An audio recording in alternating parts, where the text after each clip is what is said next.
Shavua Tov, a good vach. This week's story. In Short Hills, New Jersey, a Chabad couple shows up and opens a Chabad house.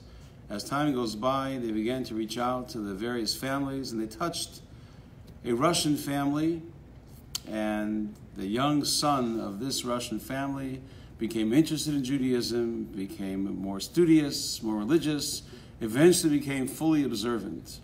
With time, he became engaged to a nice, fine, wonderful Jewish girl who also happened to be from the same city, who the rabbi's wife had touched and inspired her to go on to become more religious. And now they announced their wedding, probably the first religious Hasidic wedding that's ever going to take place in Short Hills, New Jersey.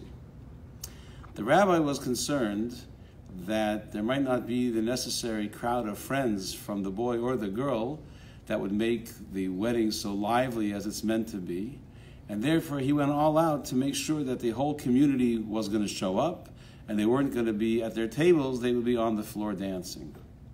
So the long-awaited day arrives, there's a wonderful wedding ceremony, the chuppah. Finally, there's the announcement introducing Mr. and Mrs., and the Chatan, the groom, and the Kala, the bride, both enter the hall, to the ladies section, to the man section, and the dancing begins. And the rabbi goes over and pulls people away from the smorgasbord and pulls them away from their table.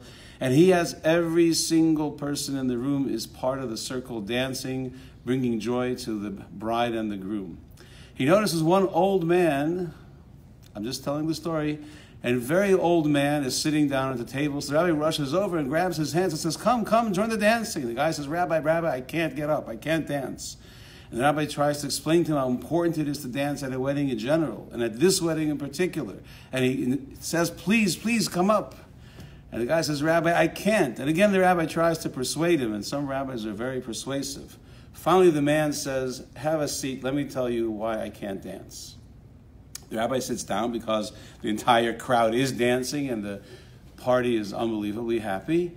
And he tells him, I am the grandfather of the Chatan, of the groom. So the rabbi gets up and says, so for sure you have to dance. He says, no, let me tell you something.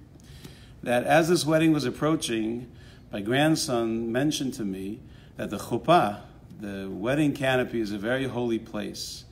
And he said, grandfather, it's only appropriate that you should have a brit. You grew up in Russia in a time and in a place where it was dangerous for a Jew to have a circumcision. But now, you're in America, it's my wedding day is coming up. I would really, really love it if you would have a brit like everyone else to join us under the chuppah. So the grandfather said, here I am at the age of 92, and I decided I'm going to do it. I'm going to do it for my grandson, I'm going to do it for myself. And we arranged for a brit, and guess what? This morning was my brit. So now do you understand, although I want to dance, do you understand why I can't dance? The rabbi was blown away. We know Abraham at the age of 99 had a brit, but here at age 92, a man had a brit to be a wonderful participant at the wedding. The rabbi was so blown away, he said, I would like to give you a gift.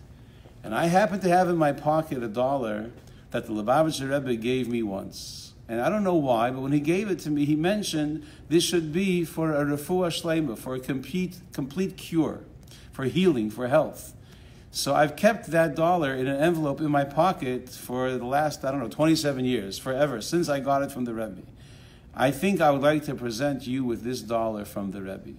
And he reaches into his pocket, and he's looking for the $1, and he pulls it out, and he notices that the 92-year-old man's face has gone completely white. He gets scared, like, what's going on?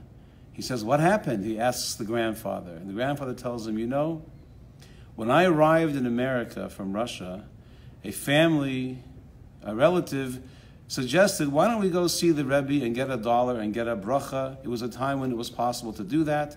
So I joined him. We came to the Rebbe, and as I went in front of the Rebbe, and everyone, the Rebbe handed $1 and wished them some kind of a blessing, often very personal.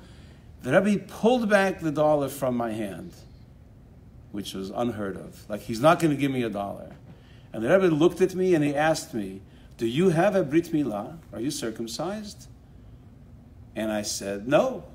And I didn't say it with great shame because I grew up in Russia where could be life and death to have a bris.